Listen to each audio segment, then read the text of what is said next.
Hey guys, Maxim here. Um, so recently, in couple last 3 days, I've been reading this book on relationship agreements, which I had in my past relationship, but we kind of designed it from a perspective of, hey, we know what we're doing, we're just gonna do it. So the idea of relationship agreement is pretty simple. But before I go on the idea of that, I would like to talk about the fairy tale that has been created by media, by movies, by our stories, by a whole society for the way romantic relationships work. And you all know the happily ever after story. So, in my opinion, happily ever after actually never happens because in all the stories of happily ever after, there's a hero journey. So there's going the hero, he defeats the dragon, he gets the princess, and then they live happily ever after. So all the work is done in a courting period, in a dating period, which is exactly what we do now. We do exactly the same. You look at the guys and they work out like crazy, they take care of themselves when they are dating. As soon as they got the princess, they chill, because after that, they just live happily ever after, right? Not really. If you look at the rates of divorce, rates of couple separation, we probably don't do anything worse and more frequently than getting into a relationship with each other and then breaking apart. If we built bridges like this, we probably wouldn't have a single bridge standing. So, something to think about, and in my opinion, most work in a relationship, and I've read countless books agreeing on this and read countless blogs which says exactly the same thing. The work in dating is easy. That's the easiest part of the relationship.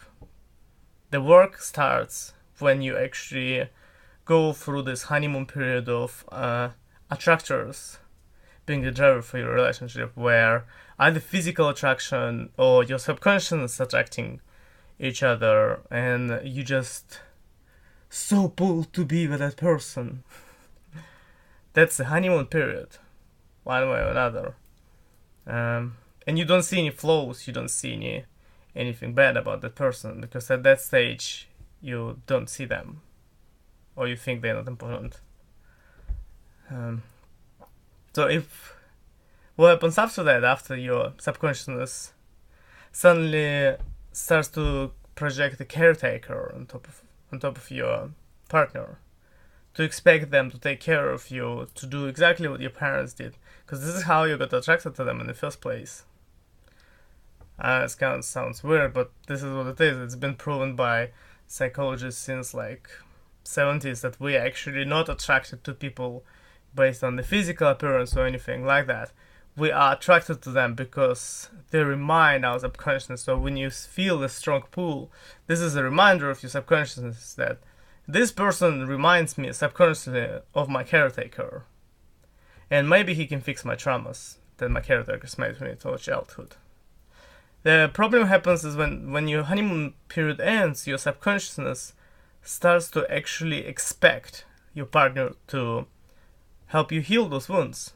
And if they're not aware of that, they're just not gonna heal them, they're gonna make it worse. So if you had abusive parents, or you had a parent who beat you, you will find a partner who will abuse and physically beat you. So that is where the real work happens. When the honeymoon period ends, and that's where you can choose. You can choose to let your subconscious drive your decisions, or you can choose to consciously realize that your subconscious is driving your decisions, but at the end of the day, it's your choice, and you can communicate those things to your partner. And if they know that you had specific trauma and that you need to work on it, they can help you with it. They can help you to work on your traumas. They can't fix it for you, but they can hold space for you to do that. If they don't know, they're only gonna trigger you. And they're only gonna do what you expect them to do, so that your subconscious will tell you, see, all the men are assholes. Or all the women, depending on which side you are. So what relationship agreement is? It's an agreement between two people who get into a relationship, and not necessarily a romantic relationship. This was an important point which I didn't understand. It's about between every like relationship. If you can do relationship agreement with your parents, great. I can't. I've tried to talk to my parents about it, and it was just like, you don't understand. I'm like, okay, whatever. It's a relationship agreement. It's an agreement between two people or more about how their relationship is structured and what it is about.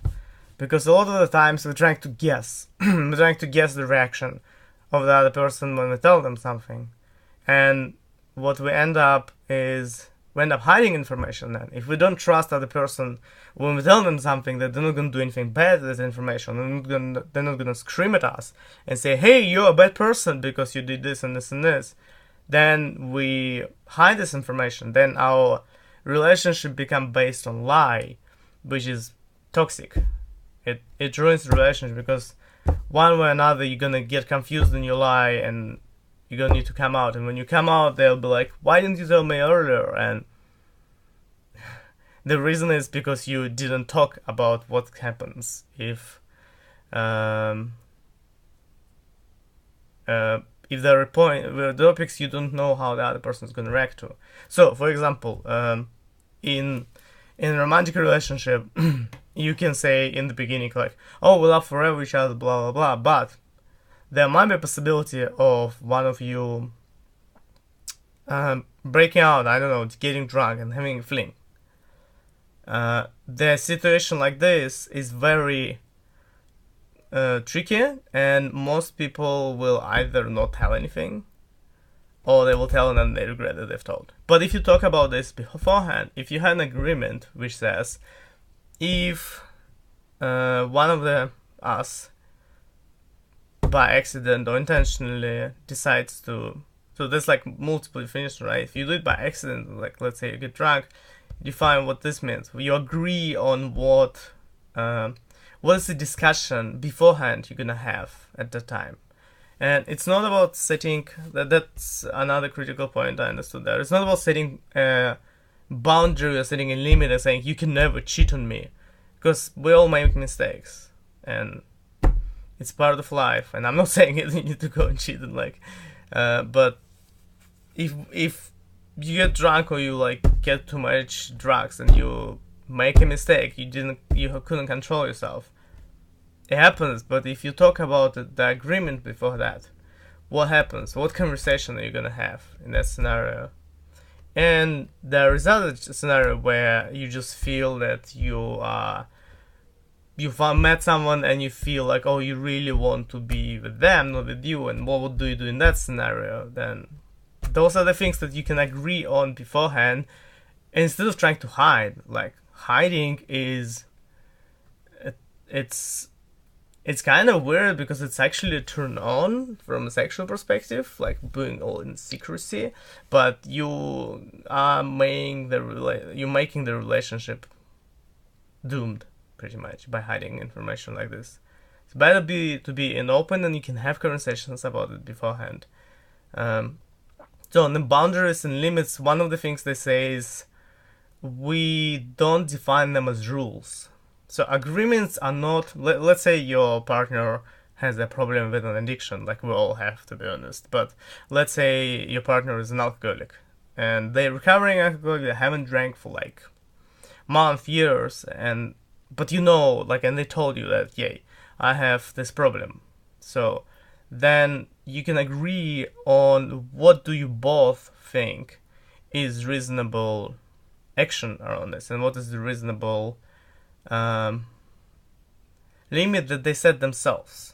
So it's not the rule that you both agree on, it's an agreement between you two which says that I, the partner with like addiction, will try to limit myself to addiction to like once a week tops, and you will make mistakes, you will make agreements which will not work, which will be too limiting, there will be or too broad, and they're not gonna work from the first go, and that's okay. It's mistakes. That's why you sit down and you look at the agreement and you figure out how do you change the agreement, or do you need to drop the agreement completely because it's too limiting, and making it limiting make it actually more attractive for you, because then you're like, I'm free.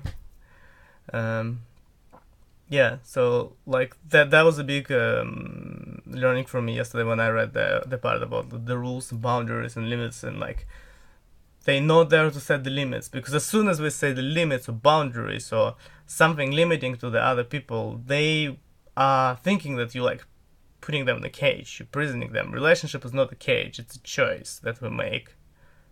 And the agreement, but the relationship agreement is the agreement between two conscious, free people. How the relationship that they have is going to work. And it's agreement. The main goal of this agreement is to help each of the partners to grow. So it's to help you to grow.